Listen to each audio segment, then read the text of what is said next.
let's do Will Smith. Let's do this. The slap heard around the world. Take that, Chris Rock. Yeah. What, Ric Flair? Yeah. Woo! Smith was like, woo! I was like, hello, you are listening to Off Radar, It's a Movie podcast. I'm James Smith, a professional film and video editor. I'm James Etok, a freelance writer and illustrator specialising in 1980s cartoons. And I'm Neil Brock, aka Nige, the man with two names, former film journalist and currently working in the games industry. Each week, one of us picks a movie that all three of us either haven't seen in many years or in some cases haven't seen at all. We each watch the chosen movie, return to the microphone and let you all know exactly what we thought of it. I'd never really had any interest in watching it and I was proved absolutely right. I think it's amazing. I really, really love this film. The film's still a pile of steaming dog shit. If you fancy joining in and suggesting a movie for us to watch, why not tweet us at Off Radar Podcast or email us on offradarpod@gmail.com. If you like what you hear, please subscribe, share, and by all means, leave a review. For now, strap in, turn the volume up, and let's go Off Radar. Hello, welcome back to Off Radar. Oh, quite excited. Yeah, I'm James Smith and I'm joined by Neil Brock. Wicka Wicka Nige says hello. Hello. Wild Wild West, but we call him Nige. And James Etok. Hello. But we call him Buster Tunes. Oh, Buster Tunes, wow. But we call him Etok. We call him Etok. Yeah. Today we are discussing another actor, Will Smith. Another Smith, in fact. Another Smith. Yeah, another your brother? Smith, my brother from another mother. Yeah. Smith's like, I need to have him over soon. And even, yeah. Am I really related to him? Am I really related to Will? Yeah, and I guess if you haven't listened to any of these episodes before, we've done a few of these. So most recently, we spoke about Steven Spielberg. We've done Johnny Depp, Cameron Diaz. Yeah. Who else? Leo, Jim Carrey. Yeah. Somebody else, I swear. But anyway, James Smith, James Etok, Rolf Harris, Elvis, Jimmy Savile, all the best people. Charles Manson. We kind of went downhill very quickly. Yeah. But anyway, today we are talking about Will Smith. And his real name, trivia, right from the off, is not. Right. It's not William. Stop stepping in my grill. It's Willard. Willard. Is it really? Willard I Carroll Smith II. Willard Carroll Smith? Yeah. What happened with Willard Carroll Smith the first? Well, I imagine he is his dad. Yeah. But yeah, and I guess a starting point for Will Smith, I'm just going to read out a tiny bit I lifted from Wikipedia because this might kick us into his career, but obviously he was a rapper a little bit before he was an actor. But yeah, there's a little bit on here that Smith began rapping at age 12 when his grandmother found a notebook of his lyrics, which he described as containing all his little curse words. She wrote him a note on the book saying, "Dear Willard, truly intelligent people do not have to use words like that to express themselves. Please show the world you're as smart as we think you are." And Smith has said that this has influenced his decision not to use profanity in his music ever since. What a there you go. Nice guy he is then. Well, that sounded... Wait, should we start with that? Or should we just start with the... So obviously, like, Will Smith, like, before the Oscars, was a really respected, I would say actor. Before the release of, what was that? After Earth, he was a well-respected actor. Yes. Well, I don't mean necessarily as in career-wise. I mean as a humanoid. Oh, the same thing. Like if you're in a film like that, then people just hate you irrationally. So yeah. Think what they thought of Robin Williams after Bicentennial Man. Fair enough. So okay. So where did we first pick up his career? Where were you first influenced or saw Will Smith? I mean, was it Fresh Prince first, or was it Jazzy Jeff and no, Boom Shake Jazzy the Jeff Room. and the Fresh Prince was Fresh Boom Shake the Room came out in '93. The series was out long before that. Yeah, then it was definitely Fresh Prince for me. Rap career first, and then based on kind of the very early success of his rap career, they commissioned him for a TV show, and that was where I first heard him because it used to be on BBC Two at 6 o'clock. It was 6 o'clock on BBC Two, and my schoolmates and I, there was certain shows you would go into school the following day and talk about. Nigel's going to love one of these: Fresh Prince of Bel-Air and Quantum Leap. Boy. Both on BBC Two and Twin Peaks. Actually, Twin Peaks was one we all talked about. But it was these shows that 89, 90, 91. Well, the X-Files as well. Didn't that start on BBC Two? That was, BBC One. Yeah, it was on BBC Two. Yeah. But no, I'd left school by then. But because I'm an old man. But the Fresh You just Prince, went to other schools and went to other to be schools, like, did you watch the X-Files? Did you watch X-Files? Please leave, sir. The Fresh Prince was one of those shows that you used to go into school and be like, right, who's going to be Will? Who's going to be Jazzy Jeff? It had that much of an influence on my... I was always Jeffrey. You were Jeffrey. I can imagine you as Jeffrey, actually. But yeah, I remember because my sister used to always want to watch Home and Away, and that was on at 6 o'clock, and we used to argue so much about who got privilege to watch either Fresh Prince or that. So we used to have to take it in turns. But that was his breakthrough into TV. And I guess obviously then, he's crossed all paths of TV, film, and obviously music as well. Look, the next step is full-scale psychological warfare, right? You gotta act like you got this tick, right? Like the army did this experiment on you, right? That just went terribly wrong. You're like, back up! Mind your business, that's all. Mind your business. When he did Boom Shake the Room, he was obviously still... That was a huge hit. I remember at school, we were going like, oh, have you seen that song where he does the stutter rap? I mean, I think we still do it at karaoke, to be fair. The funny thing is, it's going to sound really lame, but after what happened at the Oscars, it's like, I don't really want to... I don't want to listen to any Will Smith songs. Not that I did have many anyway. But it has changed his. I'd say Summertime is still a badass song. I could still listen to Summertime, but a lot of like his other stuff that I had on my playlist, I deleted. Not out of protest, but just like.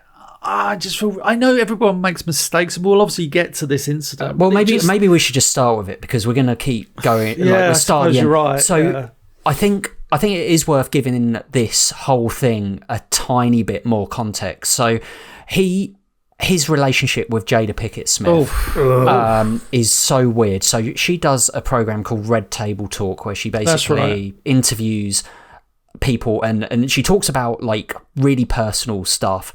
On one episode, she had an episode with Will, and they have this really awkward chat where she basically admits to having an affair with, I think it's like her son's friend. Someone much younger. Yeah. And Will Smith is on this, like this TV thing or YouTube thing or whatever it is. I've only seen the clips of it.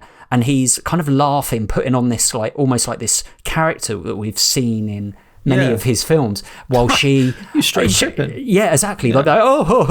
And it's so awkward. But this does give a little bit of context to their relationship and kind of his persona, I guess. And obviously, he leading up to the slap. So she has got alopecia, and he what's his face? Chris Rock made a joke about the G.I. Jane joke. G.I. Jane joke. He gets up and slaps her. We all know that. He's obviously got a lot of stick for this, and I totally think that everything he did was wrong. However, I do think it's also been kind of blown out of proportion a little bit. I mean, he slapped someone. He's made a mistake, but he's not committed murder. He's not like, he's just slapped someone. I thought it was worse what he was saying from like his seat. Yeah. It was just deranged.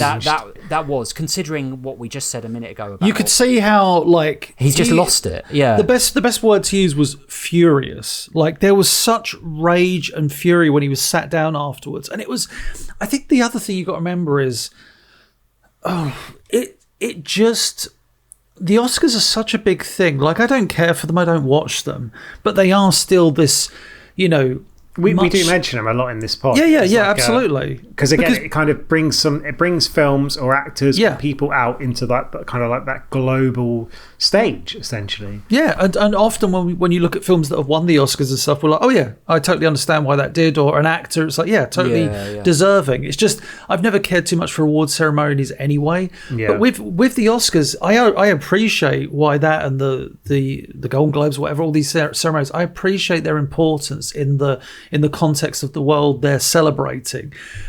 So, before then, like the incidents at the Oscars had always been like some political statements or something. Wasn't the famous one with Marlon Brando won an award? He sent out Native American woman on his behalf. Yeah, it's a protest collection, which is like a really powerful thing, and it's kind of, that's one of those things. To be remembered for that kind of thing is like, that old crazy Marlon Brando, but what a thing he did.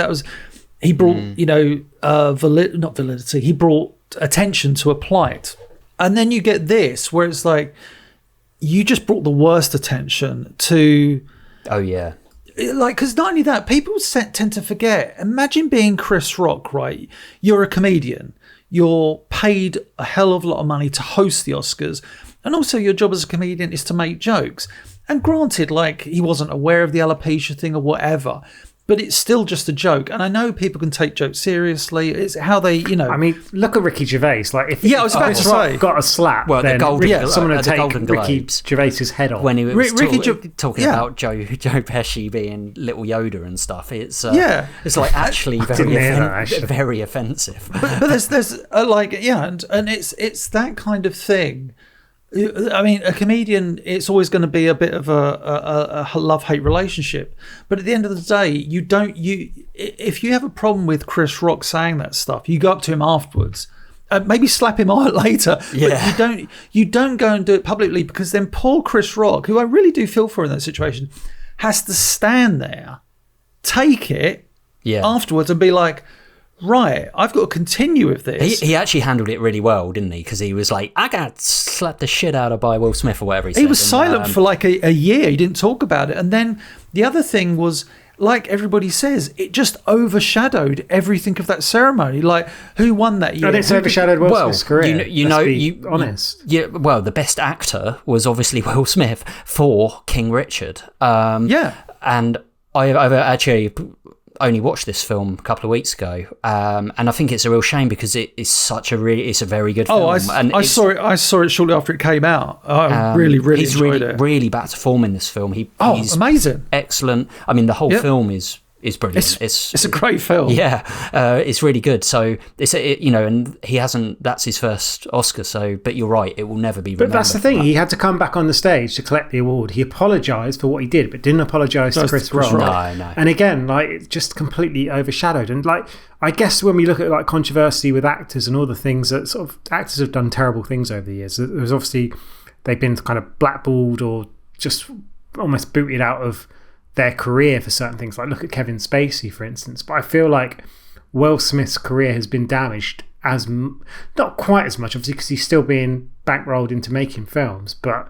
it's certainly left an unsavoury taste in film goers' mouths. I think Smith touched on it earlier. What it is to that point, regardless of the quality of his movie, and like you say, Nige, After Earth was, but regardless of that, he'd always been celebrated as this like lovely guy. Likeable. He's likeable, yeah. Lovely guy. Oh, he's so charming. Like, if you met him, you could imagine like it would just be one of the best days because you'd always imagine you go up to him and be like, oh man, I'm a real big fan of insert film here, and he'd be like, oh cheers, mate. He would never.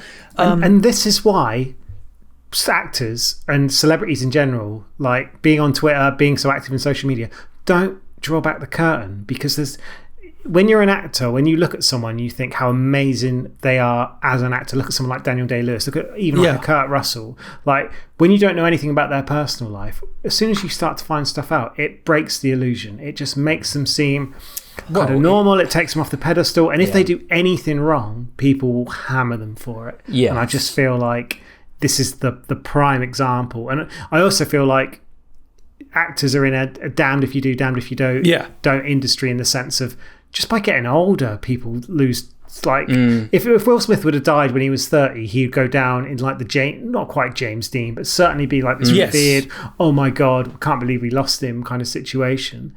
But the fact he has made such a huge mistake, he's aired so much of his dirty laundry in public, whether or not by his own choice, it's happened. And now it has kind of put a shadow over everything he's done, rightly or wrongly.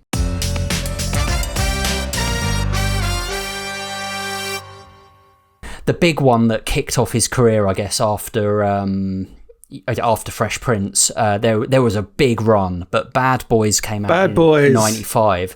Michael Bay, right? Yeah, it was Michael Bay. And then obviously Independence Day was a massive blockbuster. ID4, yeah, it was a huge Roland Emmerich around that time. I remember going to see it at the cinema, and it just, him and Jeff Goldblum, and like he oozed charisma in that film. It was unbelievable.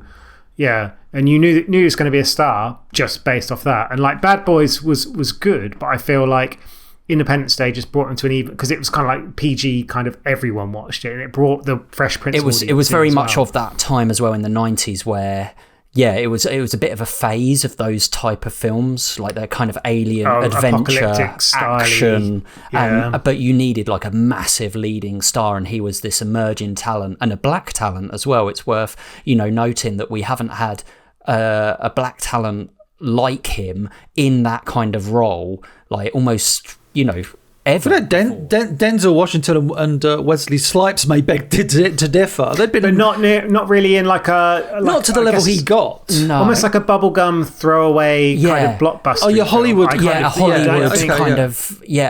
like a Tom Cruise-y kind of way, rather than because Denzel was doing Philadelphia and stuff like you say there, and Glory and films like that. Yeah. Like when he got nominated for like a Best Supporting Actor for Glory, and yeah, he was incredible and a lot more serious an actor, whilst Will Smith always, certainly looking at his early films, it was always quite light-hearted.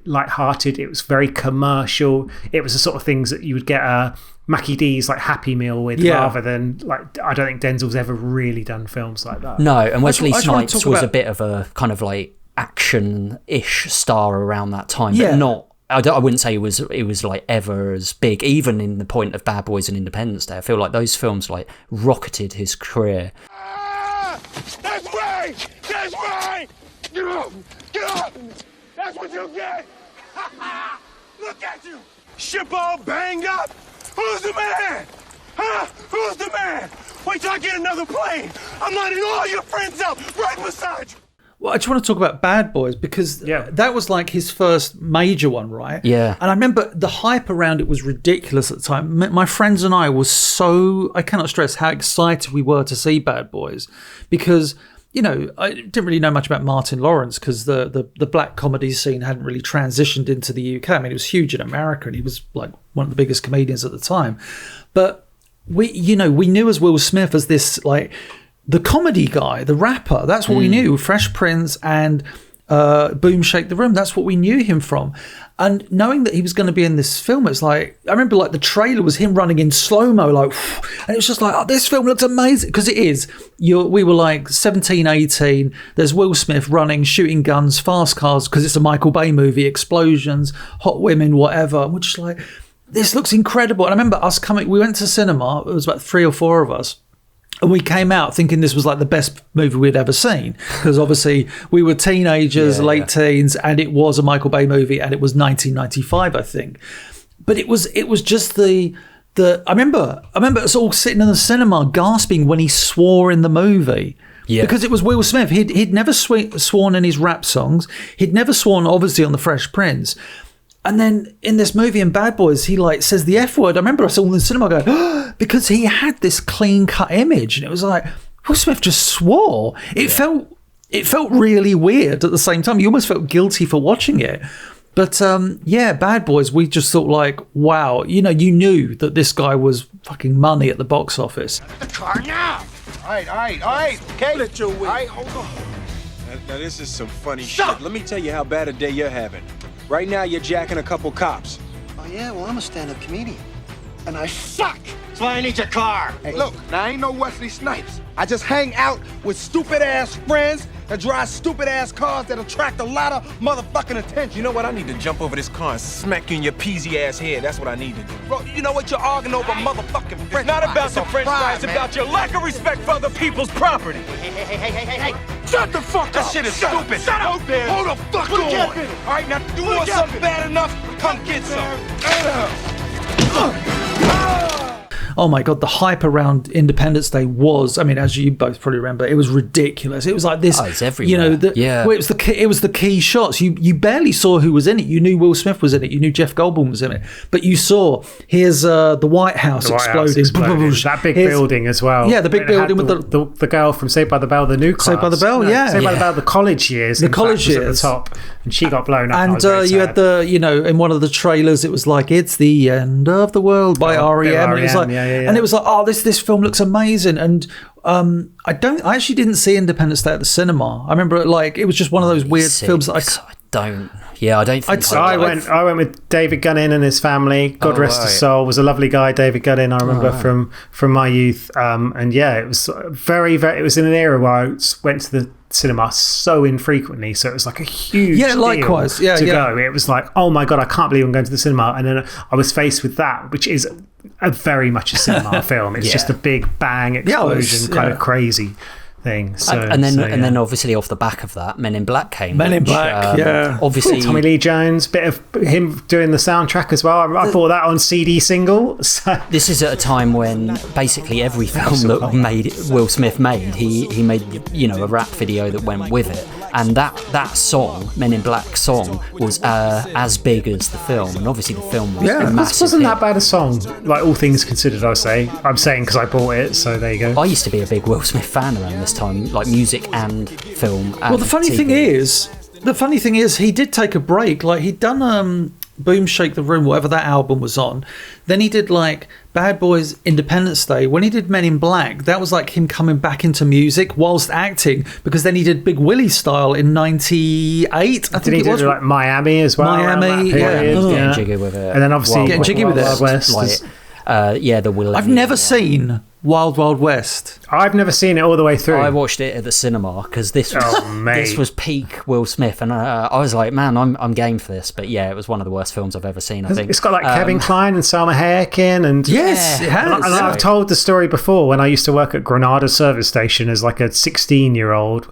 We'd get free Burger Kings because that was like one of the lunch options you could go and get. And every time I went in there for like 6 months, that fucking song was on repeat, and the poor bastards that worked there must have gone insane by the end of it. But yeah, I know a lot of the lyrics to that song just from standing around waiting for my chicken royale. So thanks, Will. Not getting enough lift. We need more speed.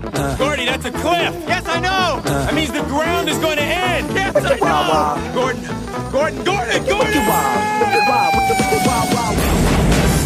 Before there was a Secret Service, there was Jim West. Here's a film that I don't know if either of you ever seen, but I saw this at the cinema. Enemy of the State. Enemy of the State. Yeah. I remember, and I've not seen this in like 20 plus years. I haven't seen this at the cinema. If anything, it's one of, if not the best, one of the best films that he did. Certainly in terms of my memory of it, that it was quite a stylish kind of like thriller. It had enough like action in it to be engaging. He's really, again, just classic Will Smith. Really charming, really energetic, really good in it. It's a slightly I just remember it being really good. More thrillery, slightly more serious. So this is at a time where he's about to kind of step into doing more serious roles. But yeah, I remember it being that was good, like a Tony Scott film. Tony Scott and Scott? like Gene Hackman, John Voight in it as well. Gary Busey's son. I just wonder if that. I mean, I haven't seen it since. How that dates now, because I wonder how it the stands whole up, idea of it is. It's been done quite a lot, hasn't it? That kind of the enemy of the state, the like following people around, the government kind of tracking. It's very contemporary sort of for the time, and now it obviously speaks volumes of people's privacy and everything like that. It was almost like the story before where we've ended precursor. Up. Yeah, but I just want to talk about very quickly is a film we kind of made in America where he was like the boyfriend it's like a Ted Danson, Whoopi Goldberg film. She's got a daughter. He was a boyfriend of that. It was a bit of a throwaway part. But a film he did after that called 6 Degrees of Separation was the film where everyone realised, oh my God, he can actually act. Yeah. And he's on screen with like, I think Serena McKellen's in it. I think Donald Sutherland was in it as well. And he was kind of like he's a gay character in it, right? Well, yeah, essentially, he was like a mysterious young black man who never is quite what he says he is. And he doesn't necessarily carry the film, but he's certainly got a lot of gravitas in that film. And for him to be in that with a lot of very, very big names and kind of prove himself was a real testament. I remember watching it years and years ago. It was on, I think it was on like BBC Two. And I remember being very impressed by him. And again, his charisma makes a huge amount of difference. And I think, so it was from that to kind of Enemy of the State to eventually him doing, I think Ali was like his, I'm going to do serious films and I'm going to prove I can do it. I remember Ali because it had obviously Muhammad Ali like being one of the most influential figures, sports people of all time. It was like, how is this guy or anyone he looks nothing like him, like take on this role. But a skinny like guy who has basically played a version of himself pretty much, like, you know, maybe, and then to take on this role. But I remember watching that and being like really impressed with, well, the filmmaking. Who was that directed by? Ali. That was a big name as well, wasn't it? Well, yeah, it was directed by Michael Mann. And obviously off the back of like, well, Heat, I think, was quite a few years before, but certainly, again, the fact that directors of that caliber wanted to work with him speaks volumes. I always remember that opening, like first like 5 or 6 minutes, and Will Smith as Ali doesn't talk in this film, and I think you see him like running down the street training, and you see him doing the boxing, and it's all silent and really, really well done. And then he comes into a press room and rips into Sonny Liston, and it's like, wow, this is great. I'd love to revisit that film. Sonny Liston, you ain't no champ. You're a chump. Float like a butterfly, sting like a bee. Rumble, young man, rumble. Y'all want to lose y'all money? Then you bet it on Sonny. He know I'm great. He will fall in 8. Come on, you big ugly bear. I'll whoop you right now. But this is the thing, like, boxing films are one of my favourite, like, I don't know if you could call them a genre, but like there's so many that I've seen, like, I've never watched Ali because I just couldn't get over the idea, and again, it's a Michael Mann film, for God's sake, couldn't get over the idea that Will Smith was playing Ali, and it's almost like when someone's so well known that you can't envisage anyone else playing the role. Tom Cruise as Alan Shearer. Exactly, yeah. Like, it's just stuff like that is mad. But even watching, I was saying before we started recording this podcast, like Iron Claw is a film that's come out quite recently, and there's a lot of people that I kind of grew up watching, like the Texas Tornado, like Ric Flair, and anyone else playing those roles feels so weird. But I like Ali, Will Smith, it just never really made sense for me. And I think my brother had it on DVD, and I still just never. I get your point. I think. If you watch, have you seen King Richard? Which is obviously so the one he won the Oscar for. Yeah, and like again, he proves he can absolutely act. Don't get me wrong. So I feel like he can do that method acting and very well. I mean, like I said, I haven't seen Ali for a long time, so maybe but I remember at the time being really impressed with his performance as one of my greatest heroes of all time. So of many people, but so then he goes on to, so he does Ali. We missed like Legend of Bagger Vance, which is like a Disney film, which isn't that bad. It's like your classic like Sunday afternoon easy to watch kind of film. Well, it's directed by Robert Redford, with Matt Damon and Charlize Theron, and it's kind of like The Natural, which Robert Redford did. It's that kind of like sports drama where it's quite light-hearted, but there's like this, I think it's very American style. Yeah, when I watched it, I was probably not getting what I wanted out of Will Smith in that film at that time. Also, after coming out of the cinema, a golfing movie, right? You want hey, we're all going to get laid. You want Caddyshack, or you want It's All in the Hips. Yeah, exactly. And God rest his soul, Carl Weathers as well. But we kind of go on to basically a time where he kind of just does a few sequels like Men in Black 2 and Bad Boys 2, which obviously, the sequels of Bad Boys and Men in Black. Yeah, I've seen those. I don't remember anything at all about Bad Boys 2. Men in Black 2, I remember just not being very good, but I can't really remember it at all. Didn't have quite as catchy a song as well. So I saw a lot of these at the cinema, like iRobot. I saw it at the cinema. iRobot. The only thing I remember about Hitch at the cinema. Men in Black 2's had Lara Flynn Boyle in, and I hadn't seen her in anything for ages. That's the only God, thing I yeah, remember she about was her. in that, yeah. But I just want to take this opportunity to apologise to my good friends, the Goods, for Goods. taking them to the cinema to watch iRobot. I convinced them to go because I'd read a bit about the sort of stuff it was based on, and I said to them, look, I guarantee this film is going to be brilliant. We're going to go, and if it's terrible, I'll give you your money back. And we went, it was fucking rubbish. And Good start to the movie, though, with like, kind of post-apocalyptic New York. Post-apocalyptic, how much advertising could we get in? He's got his I remember Reeboks on his thinking at the Nikes, time. and, there's his Pepsi. But it was very boring. Very boring. I remember thinking at the time, wow, this is a fantastic idea. And then we've seen so much better films about like this kind of thing since. There's that awful scene where like the robot has a little tear, and you're like, yeah, it's not a great film. The director as well, Alex Proyas, did The Crow, which I absolutely loved. did he? It was like one of my films of the 90s. He also did Dark City, which was like I think we discussed it briefly in The Matrix. Yeah, we talked about that. Which is, honestly, I'd highly recommend I still anyone go and haven't watch seen that film. Dark City. It's really, really good. And then he had like Garage Days that I don't remember. And then obviously iRobot, which was just a really long advert. And if you compare it to films around that period where, what was the Spielberg one with Tom Cruise? Bloody Minority Report, for instance. Oh, yeah. My God, how different a film you could get. Yeah. Minority Report's really enjoyable. And Like I said, I went from that to seeing Hitch at the cinema, featuring, what's her name? Who was in the Miami video. I wrote my dissertation at university On featuring Hitch? Hitch, yeah. Wow. So it was Hitch. I can't remember what they were, but basically it was like 3 terrible films, and I How did dare a you. Hitch is comparative analysis between how they were reviewed in print, online, and some like in magazine, and like the differences. And I actually got a first for my dissertation. Boasting, yeah, absolutely. All right. But Hitch, I'd never actually watched until it was on like Channel 5 about 3 or 4 years ago. what, so you did your dissertation on it and you'd never seen it? But it was about the reviews. It wasn't about the film. Oh, I The other one was like see. there was like there was a Bruce Willis film called like Hostage or something that I'd never even seen. It was a really Sausage, yeah. Sausage film 2. called Sausage. Eva Mendes was the Eva Mendes, that's it, because she's in the Miami video. Like, Is she?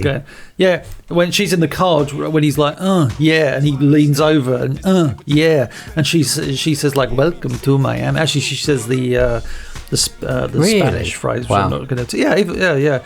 Welcome to Miami. She's with Ryan Gosling and they have 2 children. So there you go. Are you kidding me? No, Eva Mendes, is- Ryan Gosling. So Wow. I never knew that. There must be some good-looking kids. Because Hitch had the theme tune as well, didn't it? He did a song for that.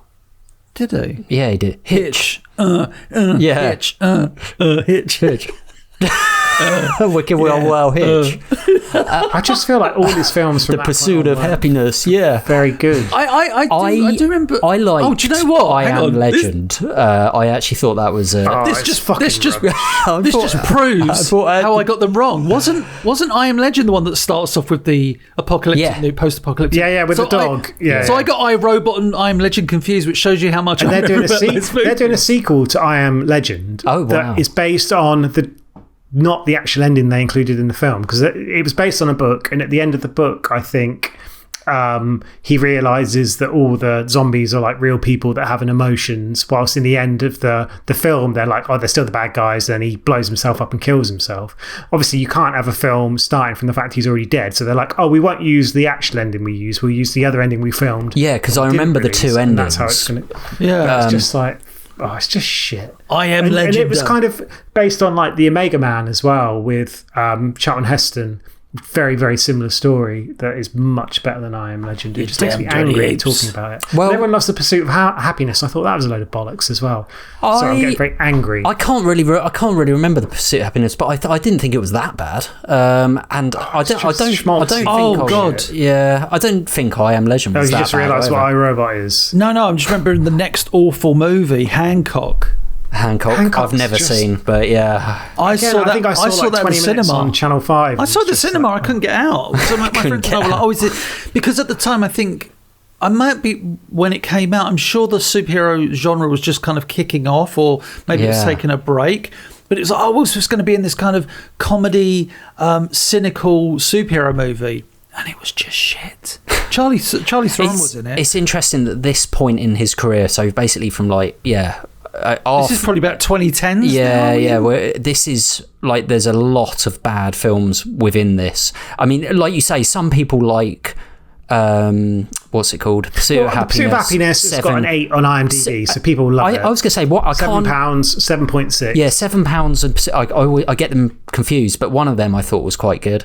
And then I've not seen Concussion or Focus. You said you watched. I watched Focus the other day. Yeah, I saw Focus when it came out, like about. But they're all just like 6 out of 10 films. They were just like, they were all right. Like, it's fine. And again, they were carried on Will Smith's personality a lot of the time, which in an era when people liked him was fine. But now you go back and watch them retrospectively, and you're like, oh, he's a bit of a dick. Oh, I wanted to watch Focus because it was reuniting. Although in terms of continuity, when they came out, it was reuniting him and Margot Robbie, they would come together again in Suicide Squad. Right, of course, yeah. And he was okay in that movie. The movie was garbage, but he and Margot Robbie were the standout characters. Oh, Suicide Squad, yeah. It was terrible movie. Absolutely. Terrible movie. And then like Bright, everyone raved about and was like, oh, the Netflix film. I didn't like that. That looked it was rubbish. It looked pants. Very good. And again, I think the director of that's someone it was David Ayer, who's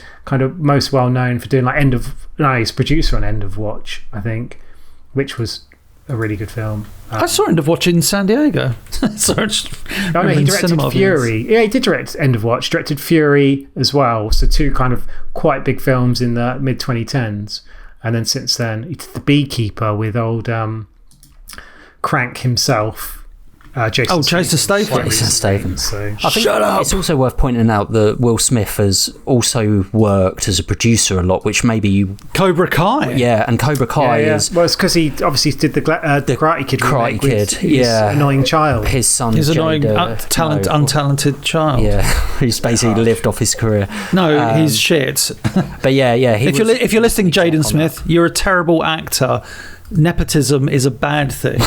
Go back to just counting your daddy's millions. Oh, come on, mate. Without him, they wouldn't have done just the 2 of us. So. Yes, they do just. Oh God, he's in the music. Yeah, he's in the. He doesn't sing in that. He just stands there looking like. It feels kind of odd that Will Smith has been like throughout these times that is choosing some of these scripts though, because obviously we know he can act. We've seen him do really big roles. Aladdin. Well, Aladdin, I mean, you know, that like it might not be necessarily aimed at you, but I'm sure that's probably still got an audience, so I could kind of understand that. I heard the original role was going to go to Robin Williams. Well, yeah, very good. However, I would say, like we said, King Richard was back to form. I really enjoyed that. I thought he was great in it. You know, like, and I've not seen the slave one he did, Emancipation. Yeah. So he's obviously going back into this. He's obviously trying to take his career a little bit more seriously. Although the next one he's got down is the 4th Bad Boys for Life film that's in post-production. So what's in pre-production, and this horrified me when I saw it, a remake of Planes, Trains and Automobiles starring him and Kevin Hart. Oh, now if that doesn't make you want to just never watch a film again, I think it's up to anyone who's not seen the original with Steve Martin and John Candy. What are you doing listening to this? Stop listening. Go find it. It's probably on ITV3. No, I'm with Nige. Stop listening now. Go and see. Maybe ITV4. It's out there somewhere. Go and watch Hancock, it. For God's sake. Such a good film. Hancock 2 is also in pre-production. So what is Hancock 2? He's a producer though. It doesn't say he's necessarily acting, but he must be. That film, like without even. Like Kevin Hart is money, so he will that film will probably do all right in the cinema. It might get shit reviews, but it will do all right because Kevin Hart's audience in America is astonishing. He's huge. Yeah. He's selling out arenas more than like Real Madrid or something. You know, he's doing huge numbers. Hancock 2, I can predict, will be garbage. Well, like just shit. I mean, I don't think that's just a massive prediction, but yeah. No, I was going to say. Imagine if I'm very wrong. Just looking at his writing as well. So, the story for Fresh Prince, he came up with part of the story with the writer, but he also did the story for After Earth. Which I've never seen. That's with his son. Which, like you say, it was a nepotism kind of weird, whatever.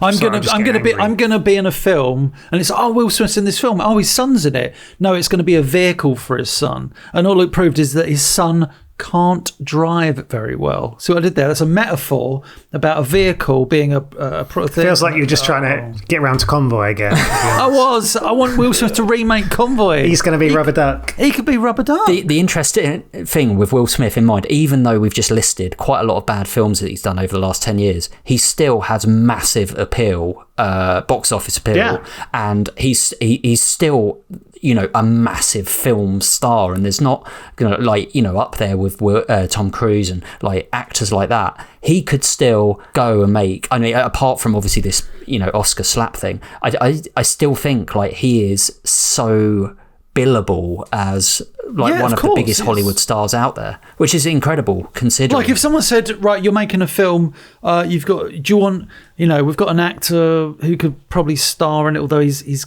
kind of infamous at the moment, Will Smith. You'd be like, oh no, I want him as my lead. I don't care, I'm making this movie, I want Will Smith in my lead of my film. You'll still do it, because regardless of, he's not box office poison, he's just kind of looked at the moment as like, oh, he's that guy, he did that. Yeah. And whilst it's overshadowing his career, no doubt about it, people, if he's in a certain type of film, people will go and see it, I think. Yeah, like apparently he's going to play Compo in Last Summer Wine. I can see him doing that. No, I can see him being Compo. Oh, he's not going to be Compo. Yeah. Oh. But like his career, let's not forget, I think we discussed this as part of the Keanu Reeves podcast, he turned down The Matrix. He could have been Neo. And I don't know necessarily his career would have been much different. No. But that would have probably been potentially his most successful film. Well, I don't know, it came out, when was Matrix? 99? So it would have been on the run of Independence Day, Men in Black. So he was, at the height of his career. To be fair, he did Wild Wild West instead. Well, there you go. So that's his most regretted film to turn down, and most regretted film that he actually did. Yeah, exactly, yeah. And he said that himself. So. Little question for you then. I asked this one quite a lot on these ones. Favourite performance, and then maybe favourite film. Yeah. I'll kick us off while you're thinking. Go on. Best performance, I'm going to go with King Richard, which is obviously one of his latest films. I would probably put Ali up there, but I haven't seen it in so long. I don't know if my judgment is slightly skewed through, Hey, he got nominated for an Oscar for Ali, and obviously for King Richard, which he won, and The Pursuit of Happiness as well. So yeah, so which now I'm like, I called it Schmaltz earlier, and I was like, I've not actually seen that in a very long time, so maybe I should go back. I remember it being pretty good. I remember enjoying The Pursuit of Happiness. I just don't remember anything about it. I remember enjoying it. Always a good sign of a film. So I'd say best performance, King Richard. As far as my favourite, it's a tricky one actually. Favourite movie he was in? Yeah. I mean, if you asked Smith in 2000, I would have said Independence Day and Men in Black. Yeah, of course. Because, I absolutely loved those films, like we all did at that age. I guess if I watched them again now, maybe I wouldn't have quite that. I think King Richard has been one of the best films I've seen him in, and it's been my favourite film that I've seen him in, to be honest with you. I would special mentions to Independence Day and Men in Black, just because of that time in my life. They're both watching those films, and yeah.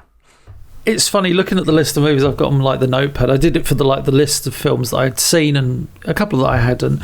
But it's amazing how when you said, right, pick your favourite films, I thought, right, I'll highlight the ones that I probably won't pick. And I literally just went from Suicide Squad all the way down to Wildfire. It's amazing how you can just take out a chunk of films, because he's been in some dross doing that. We said the same about Jim Carrey though, didn't we? Where there was just a massive drop off in his career, and even like Tom Cruise to an extent. Maybe it's just us getting older and more cynical about films. No, I think that's fair with Tom Cruise as well. It's like he did, I know. It's just the odd Mission Impossible keeping him going with the clunkers around it, like Night and Day and blooming that. They tried to kick off the horror universe, didn't they? Oh, the Universal Monsters universe. God, the Mummy and stuff. The Mummy, yeah. Mummy. Yeah, what are you guys going for? The Yeti. I quite liked Enemy of the State, and again, if I went back and watched it again, maybe I'd be like, actually, this isn't that good. Is that movie or performance? That's movie, I would say. In terms of like performance. Again, it's been so long since I've seen it, but I just remember him being exceptional in that 6 Degrees of Separation. And again, like, I don't know, his recent performances are tarnished for me, whether I like it or not. And I'm normally someone who's very much like, oh, separate the art from the artist kind of thing. Nige forgives. I'll go back and listen to Michael Jackson all day long, all night long. All night long. Even like Kevin Spacey films, like I wouldn't. Nige has been known to listen to Michael Jackson whilst watching Kevin Spacey. Yeah. Whilst writing a letter to can you fix it for me, Jimmy? So. But yeah, like, so maybe I'm being unnecessarily harsh. I think comparing Will Smith to Jimmy Savile, and slightly. Maybe Hitch, because it got me a first. There you go. Hitch is my all-round favourite film because I wrote about it. It got me a first. I don't think my dissertation tutor actually read it at all. My dissertation. He just gave me the idea for it, and then when he came back to him, he was like, "This is a really good idea. I'm going to give him a first," not realising it was his own idea. So thank you, whoever. I can't remember his name, but he produced a film with William Shatner in once. So credit to you, that person out there, who was my dissertation tutor, who I'd never met before and I never saw again. Your dissertation tutor made a film with Bill Shatner? Well, yeah, because it was at the University of Lincoln, and he was he was in like the film or the media kind of side, and I was doing journalism, so it's like completely unrelated. But because my dissertation was about film journalism, they were like, "Oh, we'll just get this guy to do it." So there you go. Oh, wow! But I'll see if I can dig out his name. Dig out his name. It's not called Willard Carroll Smith II, is he?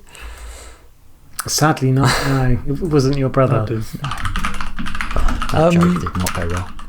No, that's right. You can leave it in. Leave it in, and I'll put some cracking up of you guys from earlier. Like you could use this, or just extend the silence even more to like 20 seconds of just pure silence. Pure silence. My favourite performance, I think I'm with Yusuf. I think it's like King Richard. Yeah. That was one of those where I remember watching that and forgetting I was watching Will Smith in a movie. Yeah, same. He was so good. And that's a very kind of controversial figure to play because obviously, I don't know. What's the actual Williams? guy's name? What's his name? No, his surname. Richard. I think King Richard. Yeah, of course. Richard Williams. Oh my god. Do you know what I was? Is this a film podcast? Blimey. I don't know what. King Richard. What's his name? King. Do you know why? Because in the back of my brain, I just suddenly thought of Serena Williams, Venus Williams. The film's called King Williams. That's what I was thinking. Oh, that's amazing. That's so good. But yeah, his performance in that was great. In terms of his best film, or your favourite. Yeah. I'm never going to find this film, by the way, because William Shatner has done 255. Of course he has. That's not surprising. And most of them are Star Trek. No, I think you'll probably find that most of them aren't Star Trek. Most of them are just like random independent films that he's done for like $20 or something. Favourite performance I think has to be King Richard, or King Williams as I like to call him, because it's incredible. But favourite film though is a tricky one, because if you give me the choice of all his back catalogue, I'm still going to go for those ones that you spoke of, Smith, like Independence Day, Men in Black. But I think for me, I still have, and I know I've watched it in the last like 10 years or so and really still enjoyed it. Bad Boys. Yeah. Because it was like the film that introduced my friends and I, and there's definitely, don't get me wrong, there's definitely nostalgia tied to that. But it was like Will Smith went from being kind of a teenager in The Fresh Prince to now being an adult in the movie world. One thing we haven't talked about, and I think it's worth mentioning, I mean, it's become famous now as a clip, but I've still got it on VHS tape because I loved the episode. There were like a few occasions where he showed how he could act in The Fresh Prince. There's some classic episodes, isn't there? But the one where they get pulled over. The one where they get pulled over, and there's the one with his dad, which is now one of the most famous Fresh Prince. But I remember watching that episode on BBC Two. I was recording it for some reason, and I kept it because it was just like that performance at the end. I mean, you got James Avery, Shredder, as Uncle Phil. And it's just such a beautiful performance because, James Avery's got his dad's number. He kind of knows that this guy's going to bail on him again. And the guy who plays the dad, I forget the actor, but he's so good in kind of like this. He's got like all the, yeah, and then kind of just sods off. And Will Smith does this speech and it's beautiful and it's passionate. And I remember just watching that as, a teenager thinking like, he can really act. Because before this, like, Uncle Phil is all like, it's all silly and kind of... Yeah, Uncle Phil, it's all comedy. But that episode, that episode was really powerful anyway. There's moments in The Fresh Prince, even when it's quite subtle, where there's like a hug between Uncle Phil and Will. James Avery was such a fucking great actor. He's great. And I actually would recommend watching the Fresh Prince of Bel-Air reunion where they all get together. It was a reunion, wow. Yeah, and they all got together and basically reminisced, but there's a really lovely moment where they talk about James Avery, which actually, like, it almost brings you to tears because they invite both of the mums. They did. Both Vivians, yeah, but not at the same time. Yeah, there was a bit of an awkwardness around that. Well, because that whole thing was like she'd accused him of like firing her because Will had power on that show. Obviously, he was like a producer, and he didn't feel that she was a good fit, so they brought in the other Vivian, which actually did lead to one of my favourite jokes I've ever seen on like a sitcom, because in the late 80s, early 90s, you always used to actors being replaced, whether in Neighbours or Home and Away or whatever. I know those aren't sitcoms, but or Roseanne, where a character would be replaced.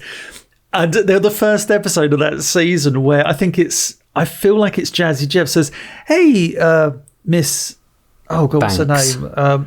Miss Banks." He goes, "Something different about you," and it comes to Will Smith, and he kind of looks at the camera and does this kind of sheepish like, "Yep, we recast her." He just gives a look, and it's so funny, and the whole audience cracks up. It's just like, that's a really nice moment.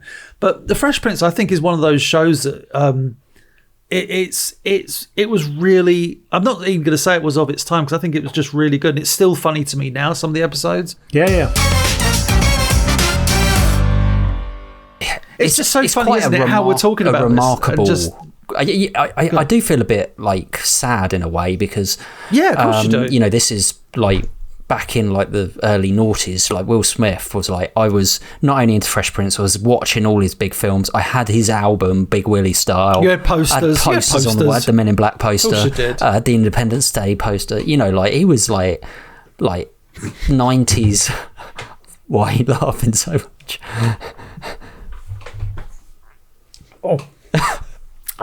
Laughing with Coke is like the worst thing. Did it come out your nose? Does it ever come out your nose? Like when you... It does when you do that, but that nearly did. But I was just thinking of like the most random Will Smith posters of him in like Look All Sexy or something, like double page, like the Burt Reynolds one, of him on the the rug. Yeah. I was thinking something like Will Smith, like Smith's. I had all his posters, I had all his films. I had Shark Tale. Maybe it's time for some Nige trivia. Have you got some good old Will Smith? What? I didn't know there was Have trivia. I got some Will? There's always trivia. Like, as of Hancock in 2008, did you know he held the record for the actor to star in the most consecutive $100 million grossing movies? Wow. So there you go.